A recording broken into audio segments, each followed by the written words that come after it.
All right, so today we're going to kind of dive into something pretty heavy, why religions decline. Oh, yeah. We're using Christianity and Islam as examples, and, we're not just looking at, dates and names. It's more like, Right. how did these historical events impact people's beliefs, Yeah, I think what's fascinating is that you have these two religions that are so vastly different. Right.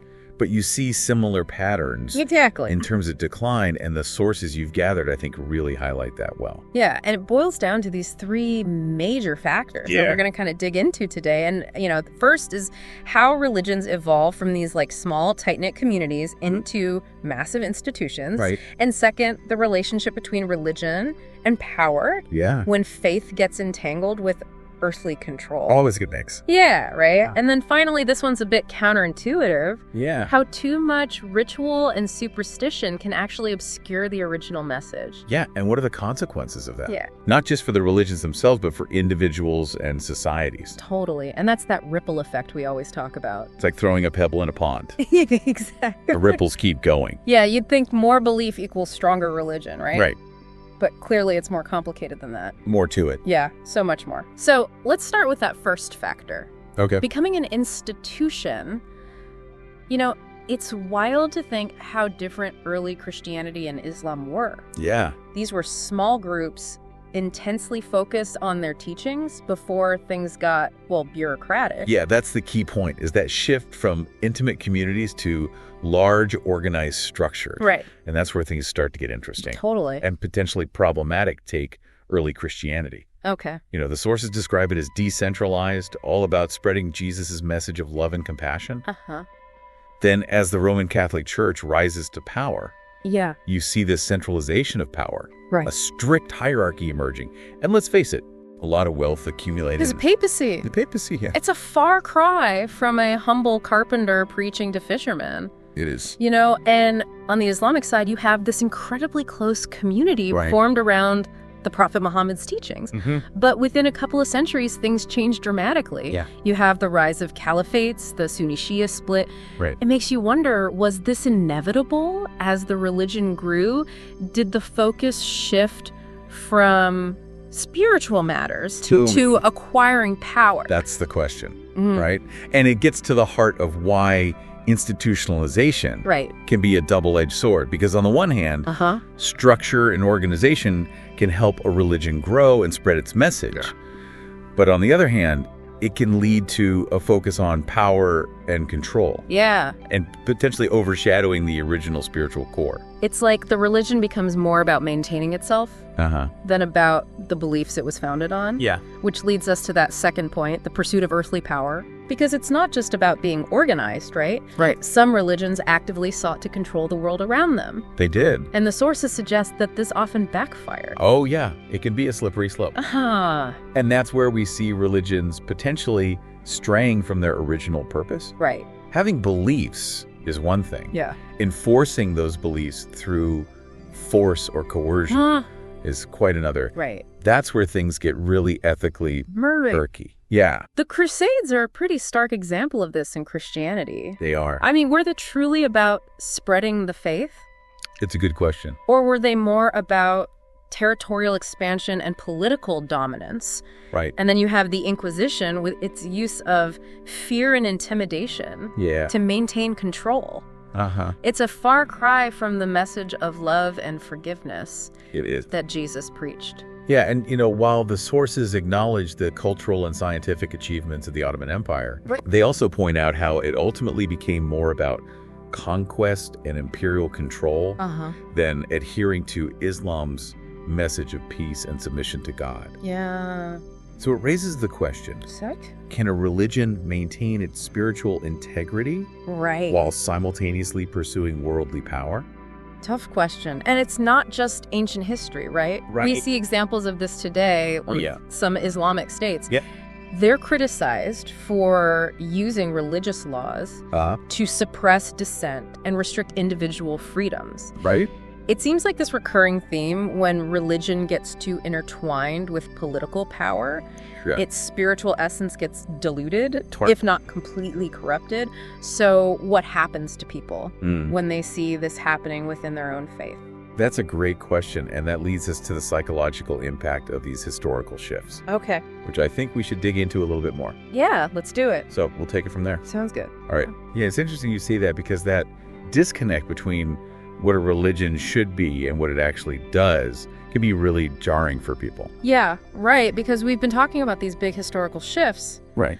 but on like a personal level, how does that make someone feel Yeah. when their faith seems to contradict its own values? So imagine dedicating your life to something, believing it wholeheartedly, Mm-hmm. and then seeing it act in ways that go against everything you hold dear. Yeah. It can be incredibly disillusioning, and the sources talk about that quite a bit. It's almost like a betrayal, right? It is a betrayal. Yeah. You think you're standing on solid ground, and then suddenly everything feels shaky. Exactly. And that's where this idea of cognitive dissonance comes in. Okay, I've heard that term before, but Yeah. can you kind of break it down for me? Like, Yeah. how does that play out in religion? Yeah. So imagine growing up believing your religion champions peace, Right. and then seeing its leaders endorsing violence or oppression.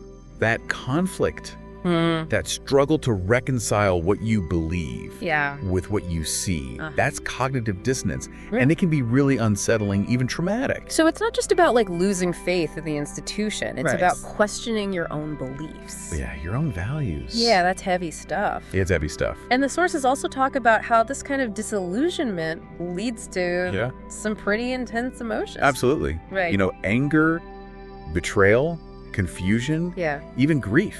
Yeah. It can be a real crisis of faith for some people. Right. And, you know, And in some cases, go ahead.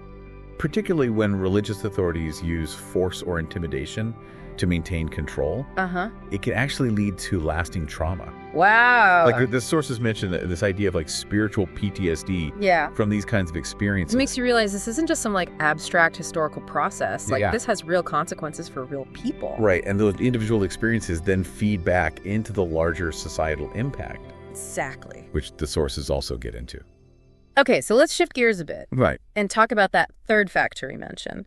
Yeah. Too much ritual and superstition. Yeah, it's an interesting one, right? Because Yeah. it seems counterintuitive. It does. You'd think more belief, more rituals Right. would strengthen a religion. Yeah, make it more powerful. But the sources argue that it can actually have the opposite effect. Really? It's about balance. Okay. When rituals and superstitions become the primary focus, Uh-huh.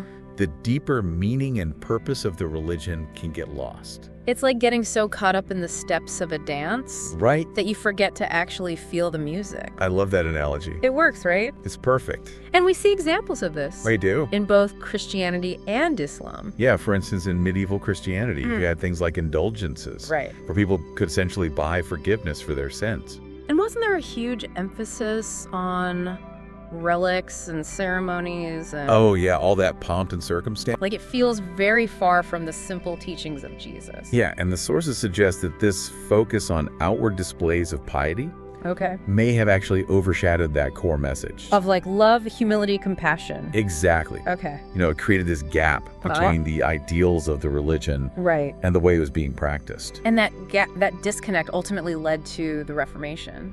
It did with figures like Martin Luther calling for a return to simplicity Yeah. and a more personal relationship with God. Makes sense? And on the Islamic side, Okay. we see similar patterns. For example, Sufism, while known for its mystical and spiritual aspects, Right. it's also been criticized for practices like saint worship Uh-huh. and belief in amulets, Oh, wow. which some see as straying from those core principles of Islam. It's interesting how these seemingly small things Yeah. can contribute to decline. It's about losing sight of the forest for the trees. Right. And it's not just about specific practices. The sources also point to how different interpretations of religious texts can lead to division and conflict. You're talking about like varying interpretations of Sharia law. Exactly. And in some cases, it's been used to justify rigid social codes and punishments that many argue go against the spirit of compassion and mercy found in the Quran. So you can have the same text, but come away with very different understandings. Exactly. And those differences can lead to fragmentation. Right. And weaken the religion as a whole. Absolutely. So it's all interconnected. Yeah. You know, institutionalization, pursuit of earthly power, the overemphasis on ritual, Yeah. and the psychological impact on individuals. Right. It's a complex web of factors. So where does that leave us? We've covered a lot of ground, from historical shifts We have. to psychological impacts to the consequences for society. It's been quite a journey. It really has. And it all points to this crucial question. Which is, Are these patterns of decline inevitable?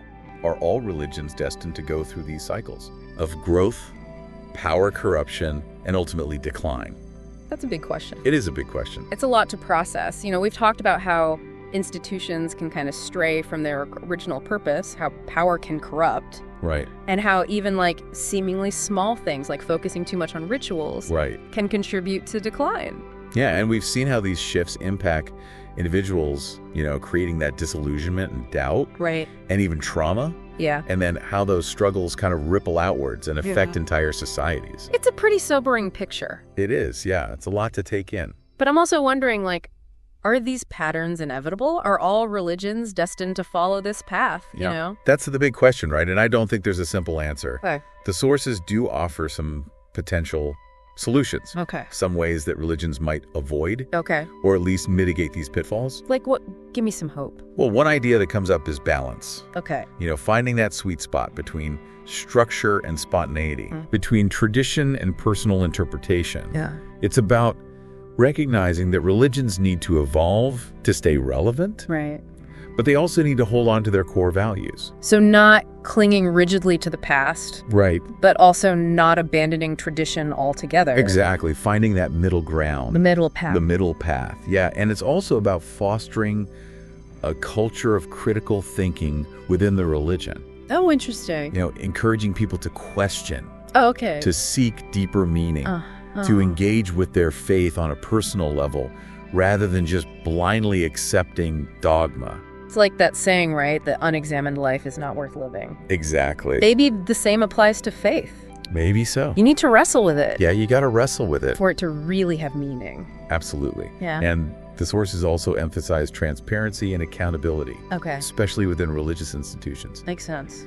Holding leaders accountable for their actions. Yeah. Making sure that the pursuit of power or wealth never overshadows those core values. Because when you have that disconnect between what the leaders are saying and what they're doing, Yeah. that's when people start to lose faith. Exactly. Yeah. It's about walking the walk. Right. Not just talking the talk. Actions speak louder than words. And ultimately, I think it comes down to recognizing that religions, like any human institution, Yeah, are flawed. they are. They're created by humans, run by humans, and subject to all the complexities and imperfections of human nature. So it's not about finding the perfect religion. Right. It's about understanding the strengths and weaknesses of all religions Yeah. and approaching them with a critical but compassionate eye. Exactly. It's about recognizing that faith is a journey, Okay, not a destination. I like that. And like any journey, there will be bumps along the way. There will be. But it's the search for meaning, Yeah, the struggle to live a good life that ultimately matters. that's a great way to put it. It's not about achieving some kind of spiritual perfection. It's about the ongoing process Yeah, of seeking and growing. absolutely. And that process can be challenging, even painful at times, Yeah, but it can also be incredibly rewarding. right. It's about finding your own path, your own truth Okay. within the context of your chosen faith. And maybe that's the key takeaway from all of this. Yeah. Religions may decline, institutions may crumble, Right. but the human search for meaning Yeah. and connection, Endures. It endures. yeah, it's something we all grapple with, We do. whether we're part of an organized religion or not. Yeah, and that's what makes this whole topic so fascinating, right? It is. It's not just about history or dogma. Right. It's about understanding the human condition. Yeah. It's about exploring the deepest questions of who we are, why we're here, what truly matters in life. Well said.